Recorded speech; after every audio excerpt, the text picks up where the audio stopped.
संबोधित कर रहे हैं। सीधे चलते हैं।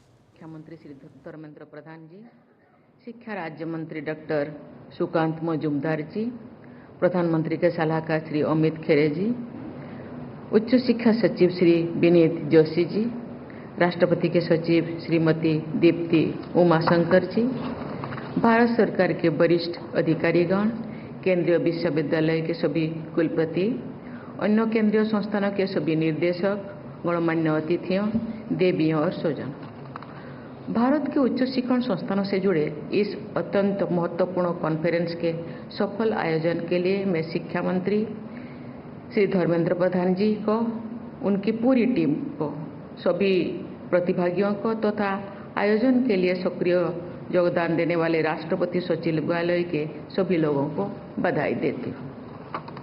इस कॉन्फ्रेंस के लिए चुने गए विषयों पर हुए विचार मंथन का सारांश सुनकर मैं कह सकती हूँ कि उच्च शिक्षा से जुड़े अत्यंत महत्वपूर्ण आयामों पर उपयोगी निष्कर्ष निकले हैं।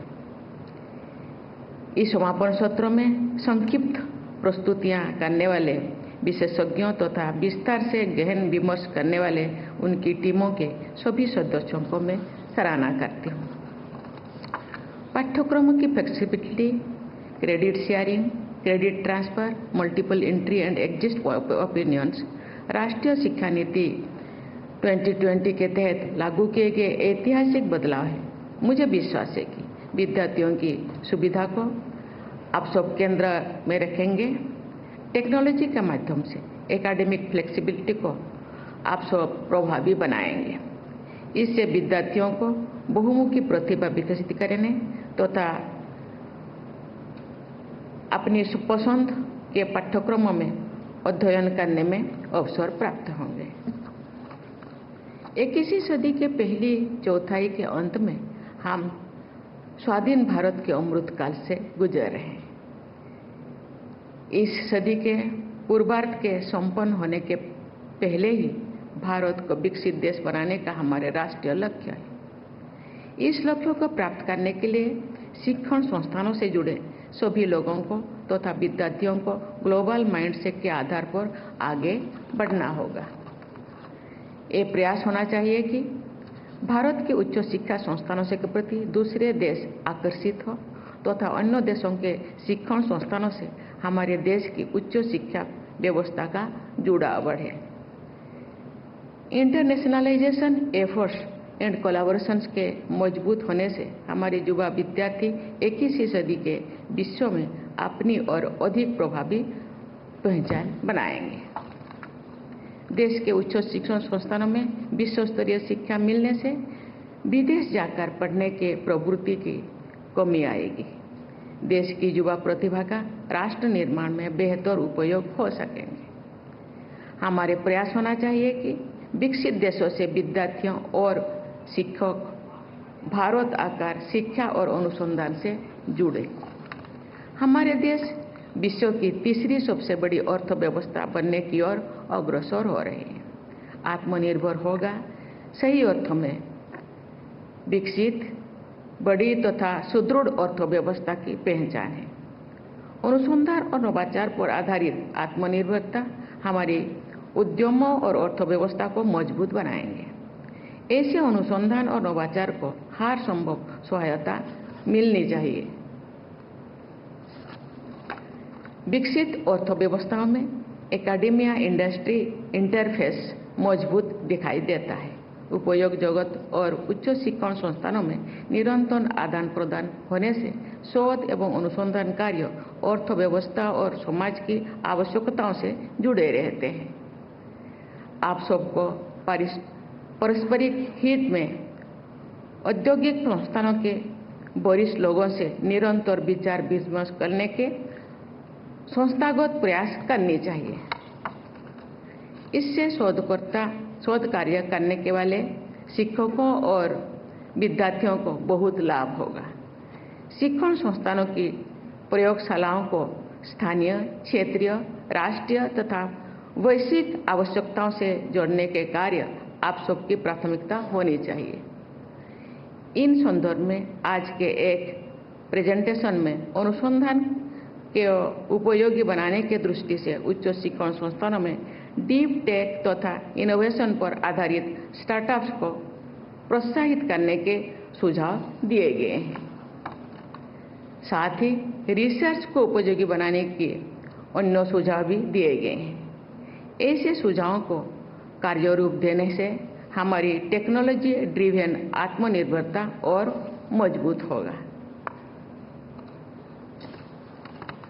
राष्ट्रीय शिक्षा नीति के अनुसार विद्यार्थियों को 21वीं सदी के संदर्भ में विश्व स्तर पर सक्षम बनाना हमारे शिक्षण संस्थानों का लक्ष्य है।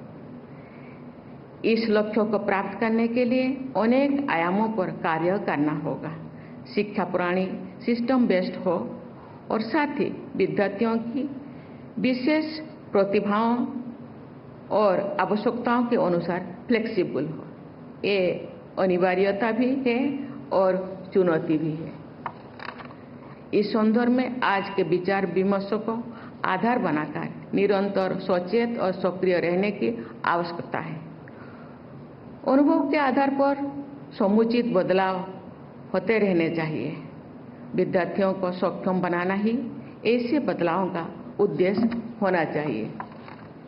शिक्षण संस्थानों की गुणवत्ता का आकलन एक जटिल परंतु अनिवार्य प्रक्रिया है।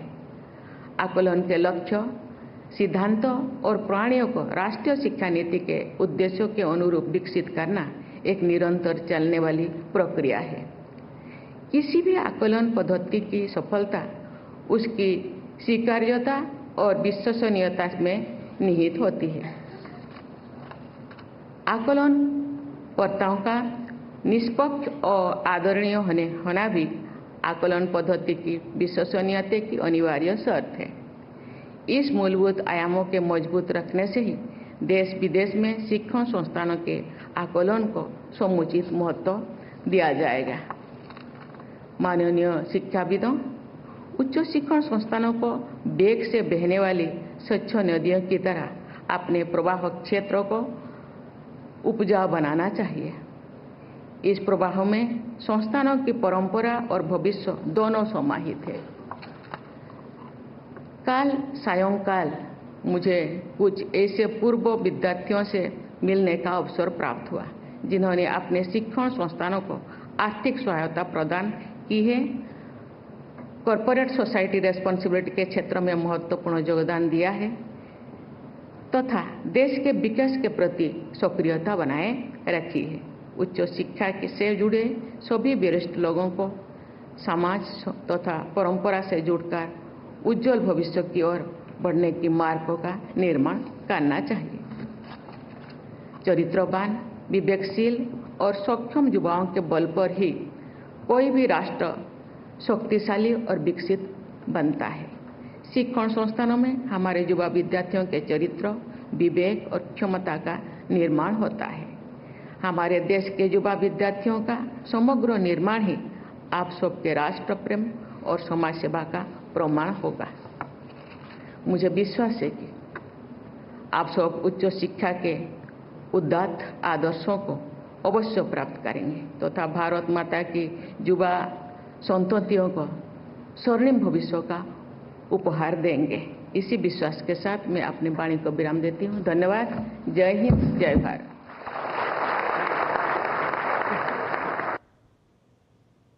सीधा प्रसारण आप राष्ट्रपति भवन से